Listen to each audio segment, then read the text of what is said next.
పుత్రోత్సాహము తండ్రికి పుత్రుడు జన్మించినప్పుడే కలుగదు. జనుల పుత్రుని గనుకొని పొగడంగా నాడు కలుగును పుత్రోత్సాహము సుమతి అనే పద్యం మనం వినే ఉంటాం. ఒక వ్యక్తి పుట్టినప్పుడు కంటే కూడా ఆ ఊరి ప్రజలు కావచ్చు, ఆయన బంధువులతో పాటు ఆ ఊరి ప్రజలందరూ కూడా ఆయన పొగుడుతుంటే తండ్రికి అప్పుడు కదా అసలైన సంతోషము అని మనం సుమతి పద్యం మనం వినే ఉంటాం. కానీ ప్రస్తుతం అనంతపురం అర్బన్ ఎమ్మెల్యేగా గెలిచిన దగ్గుపాటి ప్రసాద్ జీవిత చరిత్ర గురించి ఒకసారి కనుక చూసుకుంటే, రాప్తాడు మండలం బండమీదపల్లి మారుమూల ప్రాంతంలో జన్మించిన దగ్గుపాటి ప్రసాద్ గురించి ఆ ఊరి జనాలను అడిగి తెలుసుకుంటే మట్టిలో మాణిక్యం దగ్గుపాటి ప్రసాద్ అని చెప్తున్నారు. ఎంతో కష్టపడి చదువుకొని ఆ ఊర్లోనే 1వ తరగతి నుంచి 10వ తరగతి వరకు అక్కడే చదువుకున్నారట. ఎంతో సౌమ్యుడు, ఏదైనా సరే ఒక పని పట్టుకుంటే మాత్రం పట్టు వదలని విక్రమార్కుల్లా పని చేస్తూనే ఉంటాడు. పని రాక్షసుడి మాదిరి ఉంటాడు దగ్గుపాటి ప్రసాద్. ఎంతోమందికి ఆయన ఎదిగిన తీరు, ఎంతోమందికి ఆయన చేసిన సహాయ సహకారాలు, ఆ ఊరికి చేసిన మంచి పనులన్నీ కూడా ఆ ఊరి ప్రజల నోటి నుంచి వింటుంటే నిజంగా ఇది కదా జీవితం, ఎన్ని రోజులు బతికామని కాదు ఎలా బతికామన్నదే ముఖ్యం అంటూ ఆ ఊరి ప్రజలు చెప్తున్న తీరును చూస్తుంటే AP39 టీవీ ఎంతో గర్వపడుతోంది. అనంతపురం జిల్లాలో ఇలాంటి ఎందరో మహానుభావులు ఉన్నారా అనిపిస్తోంది. ఉన్న ఊరు కన్నతల్లి లాంటిది అంటారు. ఆ ఉన్న ఊరికి, పుట్టిన ఊరికి ఏదో కొంత చేయాలనే తపనతో ఆ ఊరికి ఎన్నో సేవా కార్యక్రమాలు చేశారంట దగ్గుపాటి ప్రసాద్. కార్యక్రమాలు ఏం చేశారు? ఆ ఊర్లో వాటర్ ప్లాంట్ కావచ్చు, వాళ్ళ సొంత స్థలంలో బోరు వేసి పైప్ లైన్ వేసి మినరల్ వాటర్ ప్లాంట్ కూడా సొంత ఖర్చులతో వేయించారంట. అలాగే ఆ ఊర్లో చెరువుకు నీళ్లు తీసుకురావడానికి కాలువ తవ్వడం కావచ్చు, రోడ్లు కావచ్చు, దేవాలయాలకి ప్రహరీ గోడలు కావచ్చు, చాలామంది పేదలకు ఆరోగ్యం బాగలేనప్పుడు ఆయన చేసిన సహాయాలు కావచ్చు, ఊరి ప్రజలు చెబుతూ ఉంటే ఇంతకంటే ఏం కావాలా మనిషి జన్మ అనిపిస్తుంది. పుట్టిన ఊర్లోనే ఈ విధంగా సేవా కార్యక్రమాలు చేసిన వ్యక్తి ఒక ప్రజా జీవితంలో ప్రజానాయకుడిగా ఉంటే ఇంకా ఎన్ని మంచి పనులు చేయగలడో అని ఆ ఊరు ప్రజలు అనుకుంటుంటే నిజంగా ముచ్చటేస్తోంది. మా ఊరి వ్యక్తి ఓన్ చేసుకుంటున్నారు, ఒక ఫ్యామిలీ మెంబర్గా ఓన్ చేసుకుంటున్నారు ఆ ఊరి ప్రజలు.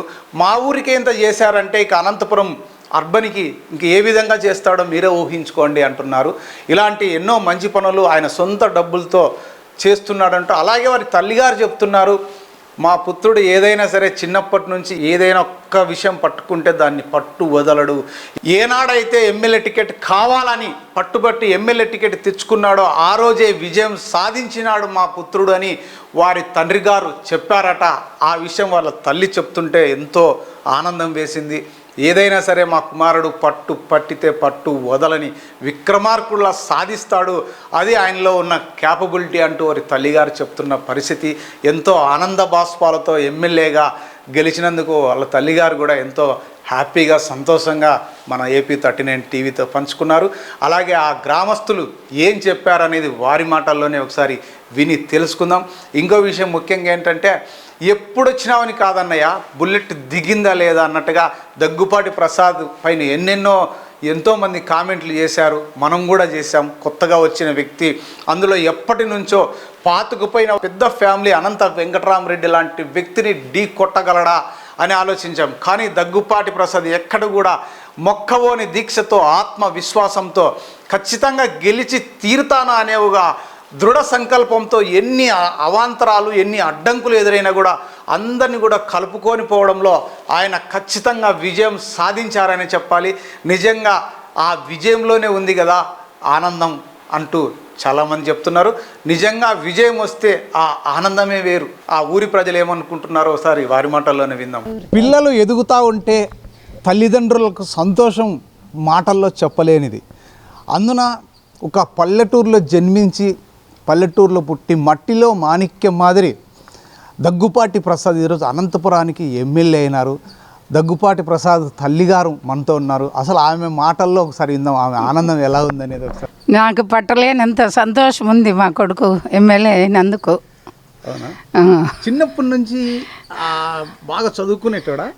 చదువు బాగా వస్తుందండి. మా పిల్లలందరూ బాగా చదువుకున్నారు. చాలా కష్టపడే మనస్తత్వం మా పిల్లలది. ముగ్గురు అంతే, చాలా కష్టపడి పైకి వచ్చినారు. మేమైతే సంపాదించిండేది ఏమీ లేదు, వాళ్ళ స్వయం కృషితో పైకి వచ్చినారు. ఇప్పుడు నీ కొడుకు ఎమ్మెల్యే కదా, ఎట్లుంది నీకు? చాలా సంతోషమైంది. సంతోషంతో పాటు బాధ కూడా వస్తున్నట్టుంది. ఏమో ఆనంద బాష్పాలు. ఆనంద బాష్పాలు. సో నీ కొడుకు గురించి ఓ 4 మాటలు చెప్పమంటే ఏం చెప్తావు? పట్టు వదలడు, ఏది పట్టినా పట్టుకున్నాక పట్టు వదిలే మనిషి కాదు. చిన్న వయసుకైనా నా కొడుకు చాలా గొప్ప మనసు, పట్టిన పట్టు వదలడు. సాయం కూడా చాలా మందికి బాగా చేస్తున్నారు. అనుకున్నాక ఏదైనా సాధించగలడు, అంత పట్టు ఉంది. ఫస్ట్ టికెట్ వస్తుంది అన్నప్పుడే పట్టిన పట్టు విడవడు, టికెట్ తెలుస్తాడు, గెలుస్తాడు అని చెప్పినాడు వాళ్ళ నాన్న. చెప్పినాడు ఫస్ట్లోనే, పట్టు పట్టినాక వదలడు, నెరవేర్చుకుంటాడు అని. గవర్నమెంట్ దానికి వాళ్ళు ఇచ్చిన డబ్బులకి నీళ్ళు పల్లె 5-6 బోర్లు ఎత్తే పల్లె, ఇక్కడ ఏమైనా మధ్యలో వేసి వీళ్ళని ఏడ పల్లె దానికి ఊర్లో ప్రజలు ఇబ్బంది పడతారు కదా. సొంత భూమిలో బోర్ వేసి పైప్ లైన్ చేసి నీళ్ళు ఫిల్టర్ పెట్టి ఇస్తాడు. ఇప్పుడు ఎవరు కూడా వచ్చి ఫిల్టర్ మాది మీరు వదిలిపెట్టాలనే లేదు, ఆ సబ్సిడీ సొంతంగా చేసేది బోర్. అది చాలా ఉత్తముడు, మంచివాడు.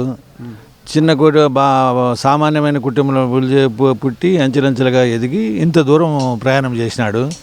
ఇంకా కొంత బాగా ప్రయాణం చేసి ఇంకా ఎదగాలని మా కోరిక. మా ఊరికి గర్వకారణము.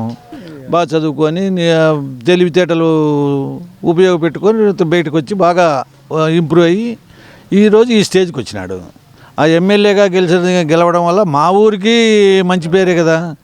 మా ఊరు కాలువ కూడా అతనే సెటిల్ పడినాడు పాపం. ఫస్ట్ ఇంజనీర్ ప్లానింగ్ అంతా అతను ఫస్ట్ అతను చేసేంత చేసేసి మళ్ళీ వాళ్ళు ఎవరు సర్వే చేసుకుని మళ్ళీ వాళ్ళ సొంత మళ్ళీ ఎవరు కాలువ తెప్పించుకుంటుంది. మంచి పని చేసారు మా ఊరికి. ఆ బిల్లుడు సుబ్బరాయుడు డిఎస్పీ, ఆ బిల్లుడు మా ఊరి చెరువుకి మంచి పని చేసిరి. నీళ్ళు మటుకు సుబ్బరాయుడు ఊరే ఇద్దరు కలిసి బాగా మా ఊరి చెరువుకి నీళ్ళు మంచి పని చేసారు. వాళ్ళ పేరుంటే తట్టుకుంది, వాళ్ళ పేరు స్థిరాస్తిగా పిల్లలు కూడా చెప్పచ్చు కూడా. మంచి పని చేసినారు, అది మటుకు వాస్తవం, అది మంచి పని. దానికి మంచోడు మళ్ళీ దానికి దాంట్లో ఏం డోకానేం లేదు. ఇది కూడా ఈసిన గుడికి కూడా చుట్టూరా కాంపౌండ్ కట్టిండేది అయిపోయి అప్పుడు ఎంపీపీ దాన్ని ఇంటి అవన్నీ చేసినాడు అప్పుడు. ఇప్పుడు కూడా అట్లా గెలిచినాడు. ఏం మంచి పని చేయిందే గెలుస్తాడా అట్లా. దానికి వాళ్ళ కుటుంబంలో బాగా మేము పైకి వచ్చిండే వాళ్ళము, వాళ్ళ ద్వారాగా మాకు బాగా తెలుసు. బాగా మాట్లాడిస్తాడా? బాగా మాట్లాడతాడు, బాగా క్లోజ్గా. మన మామూలు ఫ్రెండ్స్ మాత్రమే మాట్లాడతాము, అంత పెద్ద పదవి ఉన్నా కూడా. చాలా ఉత్తమమైనడు. ఎంపీపీ అయినాడు, గుళ్ళు కట్టించినాడు, చెరువుకు నీళ్ళు తెప్పించినాడు, అన్ని పనులు చేసినాడు. బాగానే సాయం చేసా. మీకేం సాయం చేసినాడు? బండి గుద్దుకుంటే మాకే. ఎవరికి గుద్దుకోండా? నా మన వాళ్ళను కొడుకు అంత నలుగురు కొంటే మీ పిల్లలు బాగుండారు కదా, బాగుండారు అంటే నీ బండి ఎట్లా పోయిందంటే నీ బండి గిండి అనేది పిల్లలు బాగుంటే చాలని తల్లిను అందరూ కూడా అంటే పాపం మంచి ఇదేవాడు పాపం. బండి ఇప్పించినాడా? అప్పుడే తీసిచ్చా. బండి కొత్తదే తీసిచ్చా. అదంతా తుక్కు అయిందా. ఇప్పుడు నేను పడిపోయినానంటే కూడా పర్రా అదే కారు వేసుకోమరా పర్రా, ఆయన పడిపోయినాడని వచ్చి ఆయనకి ఉన్ని మాత్రం శక్తి చేసి పోయేవాడే పాపం. మొన్న మా ఇంటి దగ్గర ఒక 3 రోజులు పాపం మొగుడు చనిపోయింటే వచ్చి లెక్కిచ్చిపోయా. మాకు ఇది పెద్దగా ఉంది.